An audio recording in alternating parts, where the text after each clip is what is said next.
Hey everyone, it's Lisa from the blog Farmhouse on Boone.com, and today I'm going to share with you an IKEA curtain hack.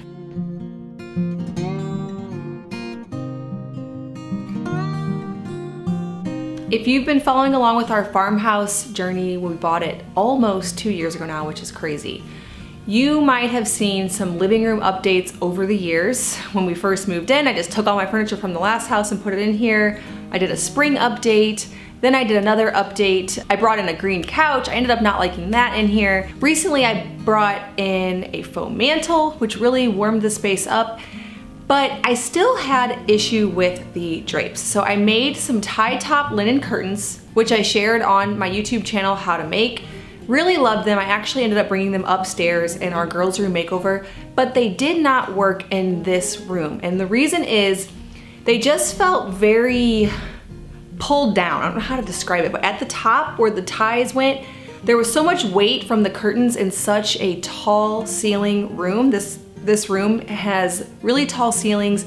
It feels very grand, and the flowy linen curtains just didn't work. They work upstairs. We have flowy linen curtains in just about every room upstairs except the boys' room at this point, and they look beautiful. But I wanted something with a bit more structure in here. Now I'm going to be painting the walls, and so I wanted to stick with white, and then I'm still undecided on the wall color, but I wanted the curtains to be white. So we did a few things.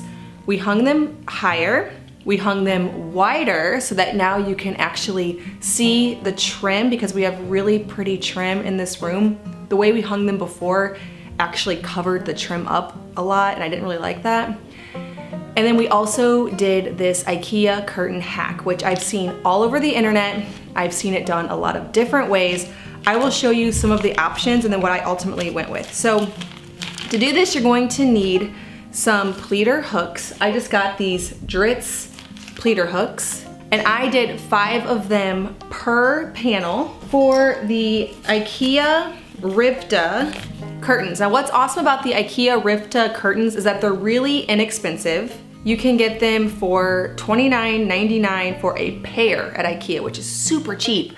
But if you hang them this way, they actually look high-end and more professional. I don't know, I've never really expanded my knowledge into curtains and how when you hang curtains different ways, how they look more tailored and more laid back. It's just curtains isn't something I've thought a whole lot about in my life, but I knew I wanted something structured in here, and this is definitely the way to get it on the cheap. Now the way you do this is really easy, so don't let this intimidate you. It's no sew, unless you have to hem the curtains, which I do. But on the back of these IKEA Rivta, it comes with the pleat panel here at the top, and all you need is pleater hooks to make it happen. So what you do is each pleater hook comes with 4 prongs. It also comes with a little hook, and that is to hang these rings on, is by putting them in the back here, but staying consistent. So for my project here, I actually read about using pleater hooks on IKEA Rivta curtains on several different blogs. I actually ended up going with the method that White Lane Decor used on her blog, where she did 1 panel and then she put 1 in, skipped 5, put another 1 in, skipped 5, all through on the first pleat panel thing. And then she skipped 1, did it again, skipped 1, did it again. Now another way to do it is to work in each section, but to make smaller pleats. So another way I saw to do it was to start on the 4th one, skip 3, and then skip every 3 until you get to the end, and then leave 4 on the outside, and then just do that on each one. And that creates a small pleat in each section versus a larger pleat every other section. So I'm gonna do a close-up here and show you how I did it, and then show you the other option as well. Okay, so on the very first section here, I'm putting my pleater hook in here. Now, I found that you really only can do 1 at a time before you go up to the next level here, or they'll all come out. So now I'm gonna skip 1, 2, 3, 4, 5, and then put another 1 in on the 5th one. Then do that again. 1, 2, 3, 4, 5. And then 5 more should be the end. 1, 2, 3, 4, 5.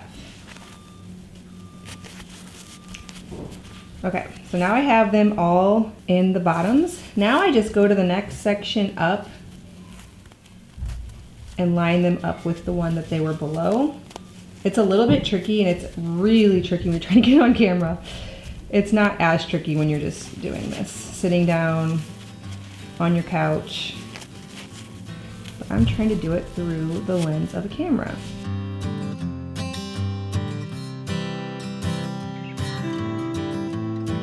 Okay, so now I have it through all 4 sections on the one above it. And then finally, I'm going to follow those up to every 5th one here on the top row, which I can just keep following above the one previous. I don't have to keep counting. The only time I actually count is the first time. Let's see, this one here just went in the wrong one, so I'm gonna undo that and go over. Once you're sure they're all lined up, you can just push this pleater hook up. And then if you look on the other side, it creates a very beautiful pleat. And then I'm just going to skip this one and then do the exact same thing here. Skip one, exact same thing here, skip one, same thing here, all the way down. Now, that makes for a total of 5 pleats. Let me show you another option. I saw this on Grit and Polish, or The Grit and Polish. I'll leave a link down in the description box. She also is on Instagram, very inspirational, but she did hers a little differently, and I like both ways. I just ended up going with this one. So she skips 4, so 1, 2, 3, 4, and then does every third. So 1, 2, 3. 1, 2, 3. 1, 2, 3. And then that final one is back on the 4th from this side. 1, 2, 3, 4, like you started on this side. So instead of skipping whole panels, now if I carried this all the way through up, you could do that in each panel and there'd be a small pleat in each panel. So let me complete this so you can see what that will look like. And this is how this one looks. And then you would just do it in each one because you already skipped a space before and after in each little panel. Now another thing that she does on hers is puts a little stitch down here, and that just defines the pleat even more. So you can do that, you don't have to. You could even do that with this style that I did. Put just a little hand stitch right in here. All right, you'll have to excuse the construction noises. We have work being done at our house, but I still needed to get these curtains done today. So I'm gonna finish this one that I didn't finish, this other panel. I hope that I've given you some ideas on how to get really inexpensive curtains that look more tailored and professional without spending a lot of money. I ended up going with a almost antique brass look for the curtain rods, and then I also went with the rings to hang them. Again, my goal was just to make it to where when they hung, it wouldn't pull from the top and weigh the curtains down, but instead have a bit more structure to it. And I really think that we were able to accomplish that with this project. Very happy with it. Just a few more steps and I will have this living room makeover done. We actually did get a couch, which you'll get a sneak peek of whenever I show you these curtains. I have some artwork to hang. I do want to repaint the walls. It's all a process. I'm really looking forward to decorating this house for Christmas. I'm excited about that, especially with our new mantle. You can check out that project as well. I'll link it below, as well as all sources for my living room and this project. All right, well, thank you so much for watching this video. If you are brand new to my channel, please hit that subscribe button. I make 2 new videos every week on food from scratch, natural living, and a handmade home. Thank you so much for stopping by the farmhouse.